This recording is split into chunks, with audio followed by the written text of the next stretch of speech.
How do everybody? So we've got quite a horrific video to go through today. This information has been provided by a journalist called Charlie Bentley-Astor. Please do go over to her Twitter, which I will link below, and give her a like and a follow. She's done absolutely excellent work throughout the entirety of this case. So if you are on Twitter, or X, whichever one you want to call it, please do go over there and share some love with her.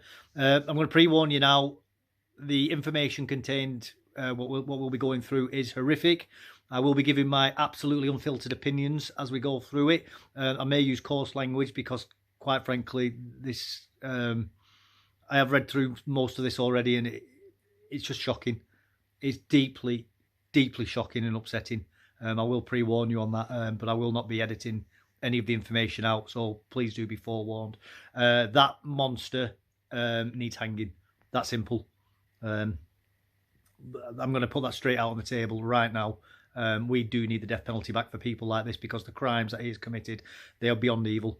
They are absolutely beyond evil. There is no coming back from this, and there is no there's no redemption for this individual. He is beyond redemption. The only redemption he requires is at the end of a rope, I'm afraid. We will get on with the article right now. So this is the live coverage of the Southport sentencing, and it's a thread by Charlie Bentley-Astor. Today, Axel Rudakubana, the teenager that has pled guilty to the Southport massacre, and that is what it is, it was the Southport massacre, will be sentenced to live in Liverpool Crown Court. The public can expect to hear, the public will see Rudakubana en masse for the first time. Mitigating and aggravating factors in Rudakubana's case, impact statements from victims and their families, the judge's ruling, and Rudakubana's sentencing. Now, this has been, I believe, a live timeline going on as the case has moved forward.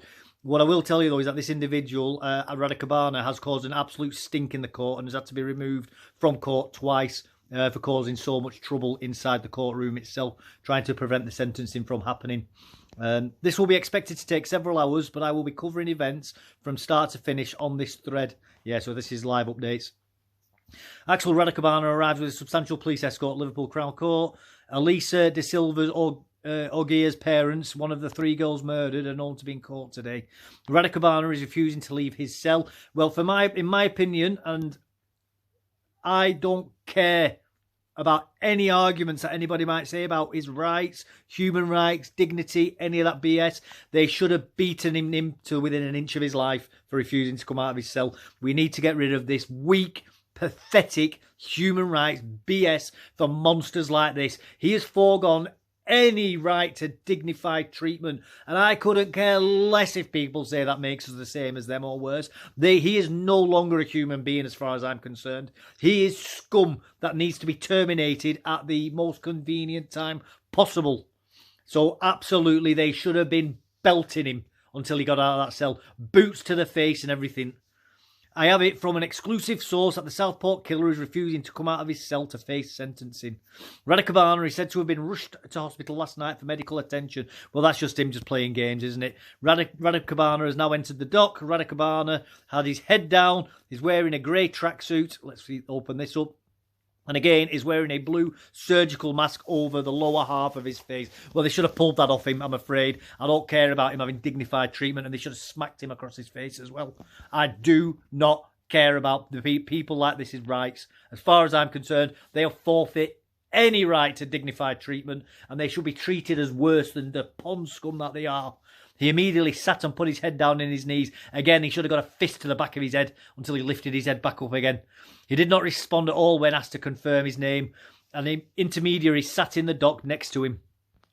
This is weak leadership that has created these pathetic situations where these absolute monsters are allowed to behave in such a reprehensible manner, even at the sentencing. I am beyond caring about their rights. More than 30 members of the victims' families sat in the public gallery of the dock for the sentencing hearing, and the court heard there were others in an annex. 12 members of the media are in court with others in an overspill, and more than 70 people watching on a link. I'm glad they're dead, said Rudakubana. Well, there you go, people. There you go. That's the sort of human being that, well, and I use human being in the loosest possible term of the phrase, by the way, because I don't think he is a human being. He's just scum. Absolute monster. And even those words don't go far enough, I'm afraid. Prosecutors have said the injuries suffered by the Southport murder victims are difficult to explain as anything other than sadistic in nature. Evil. I think evil is really the word for it, and even evil isn't strong enough. Police report that after the attack, he was held in a custody suite. Rudakubana has said, "I'm glad they're dead." Again, the police should have battered him. And I don't care what people say about due process. At that point, they know he's guilty, and the judge should have the discretion to throw any sort of indiscretionable treatment against a person like that straight out of the window. It is pathetic, the state that this country currently finds itself in, with how these people get treated in a supposedly humane manner. The fact that we allow these people to say these horrendous things is the inhumane aspect of this, not beating these people and flogging them. That would be the civilised thing to do. I can now also exclusively reveal that he has asked officers how old was the youngest killed. The police said 6 years old, and Rudakubana laughed. He shouldn't have any teeth left in his mouth, I'm afraid, from that. Absolute horror of an individual. Rudakubana shouts, "I feel ill," as opening notes read out. Well, that's him trying to mess about with the case. And again, they should have just smacked him around the side of the head with a nightstick for such an outburst. As Diane here, KC, prosecution, gave an account of Rudakubana's crime, Rudakubana turned to a dock officer and said, "I'm not fine, I feel ill." Well, again, they should have just whacked him in the face and said, "How do you feel now?" He then started to shout repeatedly, "I need to speak to a paramedic, I feel ill." He added, "You're not giving me any support, Judge, I feel ill." Look, he's trying to play the game. Just trying to play the game. Pathetic. And the fact that he's allowed to do that is even worse. Rudakubana has now been removed from court after shouting that he has not eaten for 10 days. Well, I couldn't care less if he's not eaten for 10 days. That's his problem, and he should continue to not be fed until he dies. During the sentencing, he shouted, "I can't remain quiet. I haven't eaten for 10 days. I feel ill. I'm not going to remain quiet." Again, they should have just belted him. They should have kept beating him until he was silent. That is how you deal with these sorts of people, I'm afraid. They need absolute, unquestioning physical force applying to them until they comply. And if it kills them trying to do it, then so be it. I do not care if he gets beaten to death. Stanley Rise, the KC defending, said he has not eaten for a number of days. He has drunk very little over that period of time. Well, that will be through his own decision, by the way. And probably he's done this on purpose to try and mess about with the court proceedings. There was concern about his ability to be in a high-pressure situation. Pathetic. What a pathetic thing to even come out with. The fact that they would even try and consider saying something like that in court, again, just shows how weak and cowardly our whole legal system has got, to the point where they would dare try and hide behind what were once noble ideals brought into the courts to stop actual abuses happening. This is the weaponisation of our legal system for the benefit of such a horrendous and monstrous individual. That is disgusting. That individual should be struck off from the legal register as well for even proposing that. Mr. Justice Goose said he had been reassured Rudakubana was fit to attend and the court would continue until 1 p.m. when there would be a break. Merseyside police are now saying Rudakubana did not go to hospital in the early hours of the morning. I don't care. Like, I genuinely don't care. He doesn't deserve to go to hospital unless they're going to give him a lethal injection. He shouldn't be in hospital. Computer history showed long-standing obsession with violence. This is what human rights has brought to our country, by the way. This individual would not be here if it were not for people like Keir Starmer and all of his human rights gang campaigning to have these people brought over here from Rwanda. People who've got no connection to our country whatsoever, by the way. We've had this forced onto us, and this could have been avoided if we didn't bring his family over here in the first place. That's how easy this case could have been to avoid. All them riots from Southport as well wouldn't have happened if that family or any of these people hadn't have been brought over.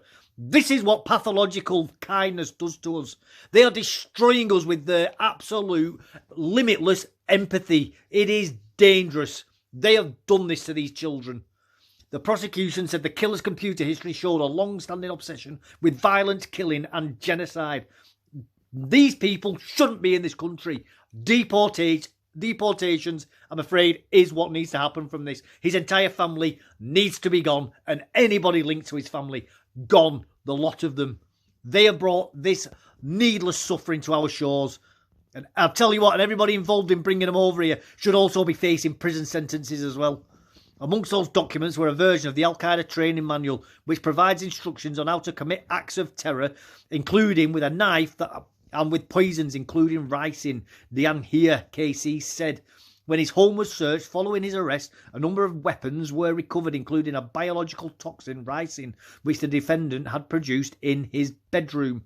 I can also exclusively reveal now that Rudakubana also had a machete and a bow and arrow under his bed. And I want to talk about as well about how they're trying to blame companies like Amazon for selling these things to him. It is not Amazon's fault that this nonce went out and murdered children. It is not the knives that done that. It is this individual wielding those knives that has done that. He is solely responsible for all of this. And why this whole situation is really pissing me off with the weakness of people trying to hide behind mealy-mouthed excuses rather than facing up to the reality of the problem, that they have brought incredibly dangerous people onto our shores because they are unwilling to say no, because they have to indulge themselves in their own emotional dopamine-related hits. Prosecutor Anhir KC told Axel Rudakubana's sentencing that his only purpose was to kill. Well, then he should be killed, shouldn't he? The only thing he needs doing is meeting the end of a rope. That simple. He targeted the youngest, most vulnerable, in order to spread the greatest level of fear and outrage, which he succeeded in doing. And by the way, everybody, the Labour Party knew all about all of this. The Labour government, Keir Starmer, Angela Rayner, David Lammy, the bloody rest of them, they all knew about this, and they called us all far-right, racist and bigots for getting understandably and righteously upset about this situation. Never ever forget that the Labour Party lied about this, gaslit us. They knew all of this. Having researched atrocities committed by others, the evidence suggests that he set out to emulate them on the 29th of July. There is no evidence that he ascribed to any particular political or religious ideology. He wasn't fighting for a cause. No, because he hates white people and Europeans, that's why. That's exactly what this is about. It's because this piece of shit has been brainwashed into thinking that all the world's problems come from Western countries. That's what it's all about. And this is what they will not talk about. I'm telling you now, they will never, ever admit to that. He's been brainwashed, partially, to have a pathological hatred of the West because of all imperialism and shite like that they like to harp on about. Whilst under arrest at the police station after the incident, Axel Rudakubana was heard to say, "It's a good thing those children are dead. I'm so glad, so happy." Yeah, well, at that point, the police should have battered him to within an inch of his life, shouldn't they? Absolute monster. That's all he deserves.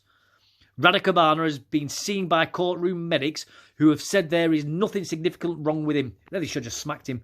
Medical staff have seen Rudakubana. They are happy for his state of fitness but would like a second opinion from a doctor. Fuck off. Weak, pathetic, spineless people. They should have just told him to fucking deal with it. I can't believe that they're playing these stupid games. Stupid, pathetic games set by weak people who are incapable of just having the spine and gumption to say no. You're gonna sit there and do as you're told. Mr. Justice Goose said, "That can continue whilst we continue with proceedings." Earlier this morning, the Times reported the 18-year-old had been seen by doctors but was told his issues were not serious enough to delay the sentencing.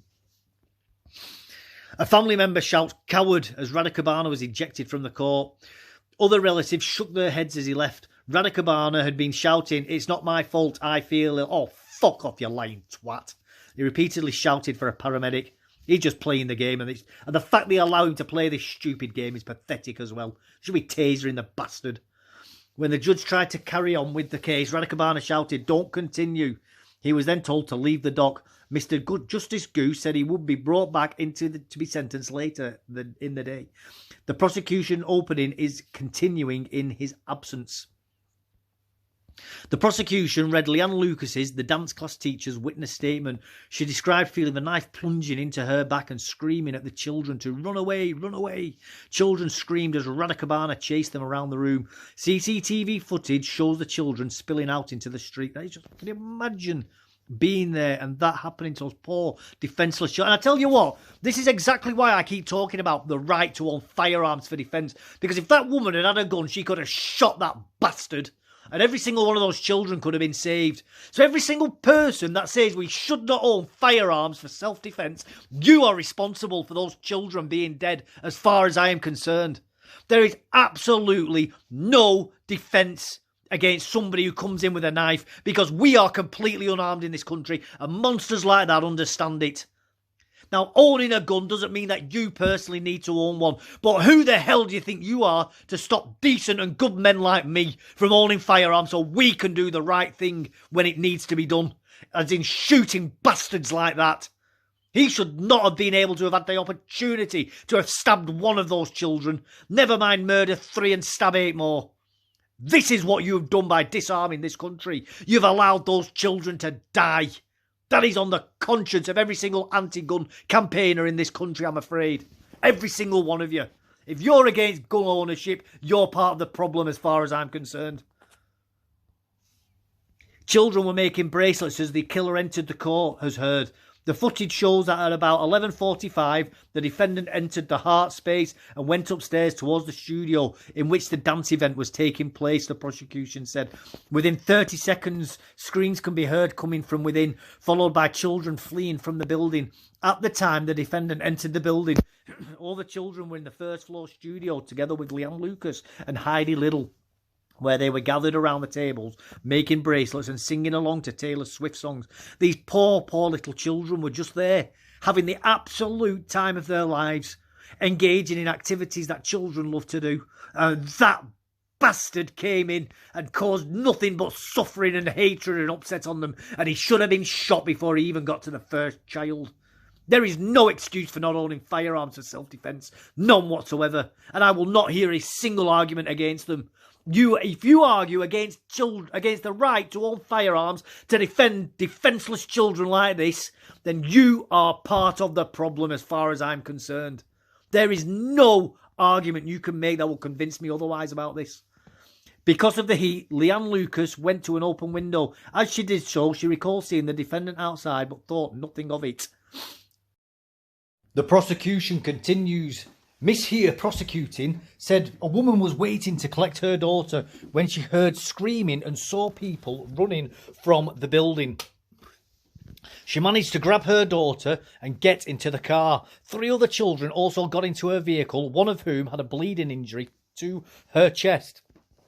Alice De Silva Aguirre collapsed by the side of the vehicle, badly injured. Could you imagine seeing that? Coming to pick up your child from what you thought was going to be the perfect day for them of playing during the summer holidays, only to have that horror scene foisted upon you and to see a little child dying in front of your very eyes. You can't imagine that sort of bloodshed and sadistic behaviour when you just think your children are going to have the perfect day. And I cannot detach myself, by the way, from the fact that I have 3 daughters myself. And 3 little girls were killed there. That could have been all 3 of my children. My 3 beautiful little girls murdered at once. And there is no single thing any single person can tell me about that will change that or detach the fact that I love my kids. Not one single goddamn thing. And what that monster has done is an attack on every single one of us in this country. He wasn't just attacking the children, specifically. He was attacking Britain. The British people. He wanted to stab each and every one of us in the heart. And that's what that was about. It wasn't just about attacking those children. It was about attacking the very concept of the British people themselves. That's what this was about. And we need to remember that. Members of the public gallery are sobbing. Some family members were in tears as the events of July 29th were described. Relatives had their heads in their hands and wiped their eyes with tissues. Sobs can be heard throughout the courtroom. The prosecution reads Heidi Little's account, another of the dance teachers. She was sitting on the floor helping the children to make bracelets when she heard screaming. She saw Rudakubana move swiftly across the room. She describes him as lunging through the children, but it was only when he stabbed Leanne that Heidi began to register what was happening. I'm not surprised, people could criticise her for that, but this is a woman who has no experience of violent situations. Why would she consider that a stranger in there would be doing such horrible things? Why? She's got no idea of that, the sort of mindset of that. And even when she realised what was going on, she must have been having such a confusion of thoughts in her mind to even realise it or to compartmentalise it in her brain. The thing is, this whole situation is just so evil and crazy. She tried to pull Leanne Lucas away and then started pushing the children towards the exit. One of the girls ran towards the toilet on the landing at the top of the stairs. Heidi Little followed her inside, locked the door and braced her foot against it. She told the girl to remain very quiet, not to make a sound.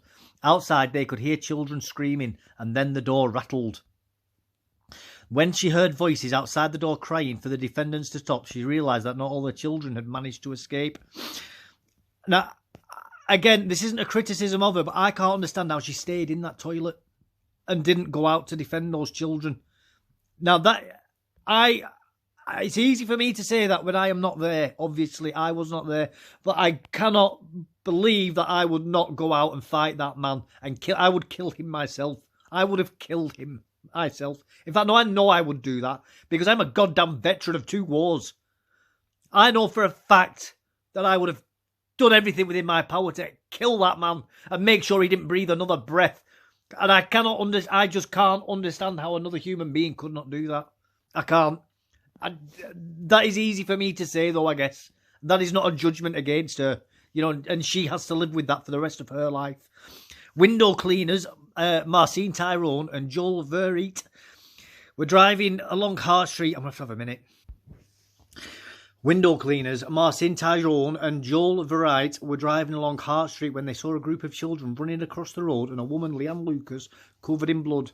The prosecution said she was screaming that someone was stabbing the kids.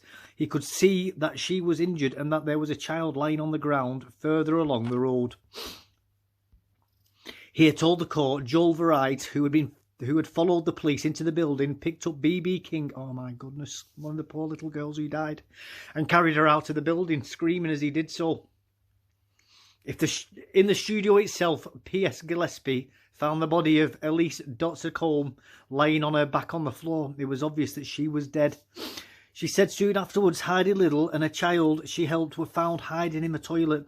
Crying with fear and relief, they were escorted from the building, he said. Family members were given the option to leave court ahead of CCTV being played, but all remained in the court. The court was shown a picture of Axel Rudakubana in the clothes he was wearing on the day, a green hooded jumper and the surgical mask. An aerial picture of the location was shown and the area where the defendant was dropped off in a taxi was pointed out. Images of the car park outside the studio were also shown. Footage of Axel Rudakubana in the taxi arriving was played to the court. He was heard asking the driver where 33A Hart Street was. So he obviously was targeting those children. He knew there was a dance class on there, and he knew that there was vulnerable children inside who would have had no means of being able to defend themselves. And he knew that by being armed with a knife, he would have had carte blanche to cause as much horror as he wanted, in my opinion. The driver points in the direction of the building and then asks if Rudakubana is paying with cash or card. Rudakubana leaves the vehicle without paying. Another clip showed the driver shouting, "Oi!" as the defendant walks away, and then follow him saying, "You paying or what?" Rudakubana walks away from the vehicle. The taxi driver, alongside Rudakubana, with the driver asking, "Are you paying?" The driver threatens to call the police. Rudakubana is seen trying the door of the Hart space, then knocking on it. He then goes up a stairwell to the side. Minutes later, screams can be heard and CCTV shows children running outside. Families were in tears as the video was played. I'm not surprised. It's upsetting me just reading through this. Deanne here, KC paused to allow families a chance to leave court, but all remained seated. Sorry, this will begin to get harder and harder to read, and it really, really does get worse after this, by the way. Footage is then shown of one child trying to leave but being pulled back in. It's like something from a horror film, that.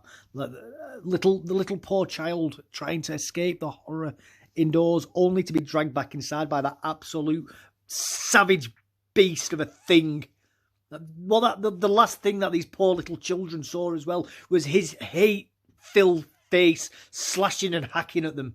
That is just horrific. Absolutely horrific for those poor children. Those people in there should have had a gun. They should have been allowed to have a gun to defend those defenceless little children so they didn't have to suffer through such a savage and brutal experience. What an awful way for these little children to have died. Absolutely unforgivable that this has been allowed to happen to them. Gasps and sobs were heard from the public gallery as the girl was seen to re-emerge and collapse on the floor outside. One woman in the public gallery put her hand over her face and sobbed, being comforted by those sitting next to her as the video was played. CCTV footage continues to be played in court. In the footage, police are seen arriving and a member of the public tells them, "You need an effing gun, mate. He's got a knife." Again, I can't understand when children are being so brutally attacked, how people could just stay outside like that. I can't wrap my head around it. I don't want to judge these people for not doing that because it's easy for me to say this, but I can't help but think, coward. Coward. Why did you not run in and try to tackle him? Why? Because you don't want to get stabbed? I don't care. It's little children. Little children are being murdered and people were just staying outside. But again, I don't know the full details of what happened there either. So it's very easy for me to say that, by the way. And I'm not trying to pass judgment on these people. And that probably is not or even most likely is not the truth. You know, it's just I can't help but think that and feel that. And I don't want to pass judgment on these people. Body cam footage showed officers enter the building and tell Rudakubana to drop the knife. They tackle him to the floor and arrest him. A further clip showed police finding Heidi Little and a child in the toilet sobbing. The police officer tells Little, listen, you're safe. So sad. So sad for those little children. A picture of the knife used by Rudakubana is shown to the court. Pathological evidence is being read out. Some members of the family's left court. She said, in all, 13 people suffered stab injuries, 3 of whom were killed. They weren't just killed, were they? They were murdered brutally. Many of the stab wounds that were inflicted caused body injury, which suggested they were inflicted within a severe degree of force. Many were inflicted to the back of the victim, suggesting they were inflicted as the victims were trying to escape. Just an absolute monster of he's not a human being. It's not even he. It isn't a human being, and it deserves to get put down. Elise Santcombe had at least 85, yes, that is correct, 85 sharp force injuries. That is a sustained and flurried attack. Elsie Stancombe was pronounced dead at the scene, with the cause of her death cited as multiple stab wounds, the prosecution said. The prosecutor said her body was found lying just inside the door next to the studio, but blood pattern examination suggests that she was initially attacked by the window, so she has tried to escape as well. Poor little girl. The terror and horror she must have been experiencing at the hands of that barbaric invader. And I don't even care that he was born here, he's still an invader. A trail of her blood led from there towards the door where it appears she collapsed before she could get out of the room, the prosecutor said. Here said bloodstaining suggests that she received further blows after he had collapsed while she was lying on the floor. And don't forget, everybody, the people of Southport, who were supposedly far-right thugs, they all knew about this. So when they were going mad in the streets, they all knew what happened here. And they were rightfully and justifiably upset. They were not far right and they were not out of order with what they were, with their outbursts of anger. It was totally understandable. Totally. Now, I do not condone violence or rioting. But for this, I will make an exception. This was understandably upset. All those people all around the country. This was just brutal, senseless murder of innocent little children, and the government lied and covered it up to the best of their ability, hiding behind the guise of the legal process. Absolute unforgivable actions by all those people involved in trying to cover these heinous crimes from the public. Disgusting. She said a post-mortem examination found that she had at least 85 sharp force injuries. I imagine it was probably too difficult to give a number, an exact number beyond that. I imagine that there were many stab wounds which would have blended into each other. The prosecutor then went through the many injuries Elsie sustained, including defence injuries to her upper limbs. So the poor little thing was trying to protect herself from being murdered. That little girl, the last thing she saw was his horror, anger-ridden eyes, and the blades repeatedly coming down on her. Poor little thing.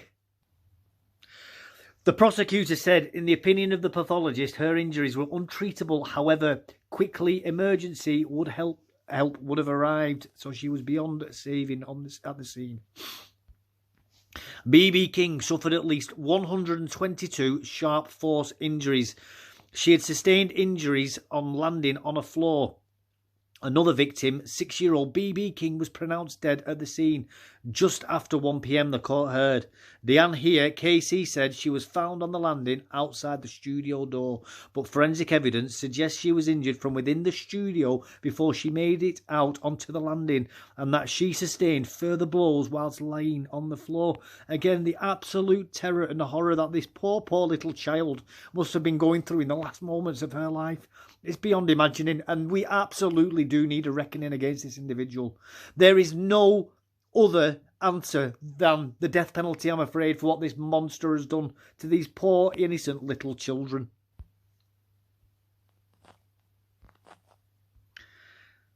Alice de Silva Aguirre died the day after the attack. Oh, poor girl. And the family was... At least the other two families had closure at that point, as sad as it is to say, but the parents of these children, of this child, would have still been hoping and praying for anything to save the daughter. And that is even more barbaric, even more suffering for them to then have to go through a postponed acceptance. She managed to get out of the building alive, but her blood was found in the studio near the tables around which the children were gathered making bracelets, suggesting she was initially stabbed in this area, the prosecution told Liverpool Crown Court. I have heard as well that when it first happened, some of the older children thought it was a prank at first. They thought he was coming in and pranking, because why wouldn't children think that? Why wouldn't they? Further spots of her blood were found on the skirting board on the stairs, which could be the result of her receiving further injuries as she fled down the stairway. The poor little thing. I can't imagine, I know I keep saying this, but I can't imagine the terror, the absolute terror that these children must have been thinking and feeling. And how helpless they must have felt. All of them. The poor little creatures. Just poor little things. She was arrested. She was assessed by a paramedic outside the scene. She had sustained a number of severe wounds, and her heart had stopped beating. She was taken to hospital where doctors were able to re-establish her pulse, but they could not control her bleeding, and despite emergency surgery, frankly, her injuries were too serious to survive, and she was pronounced dead at 1:20 the following morning. The prosecutor said the post-mortem examination had found a severe head injury, which was likely to have caused some bleeding within the brain. Alice also had 4 deep stab wounds to her back, which resulted, sorry about that, that was the typo there, in heavy blood loss and caused air to enter the pleural cavity. 2 of the wounds cut through her ribs. Yes, you heard that right. Cut through her ribs. That is how frenzied and ferocious this assault was on these poor, defenceless little children. It was these injuries that caused Alice to go into cardiac arrest at the scene, which meant that her heart stopped pumping blood to her brain and caused her brain damage due to the lack of oxygen, Miss Here told the court. Poor little thing. These little innocent angels, savagely, brutally murdered in such a senseless manner, and it could so easily have been avoided. So easily have been avoided by somebody having a gun, or that bastard not being in the country in the first place. The damage to her skull and ribs suggested that the injuries were inflicted with severe force. The cause of death had been given as multiple stab wounds. We don't have to live like this, people. We really don't. Jeannie Ledger underneath. Just breaks your heart, poor little lamb. I completely agree with you there, Jeannie. I completely agree with you.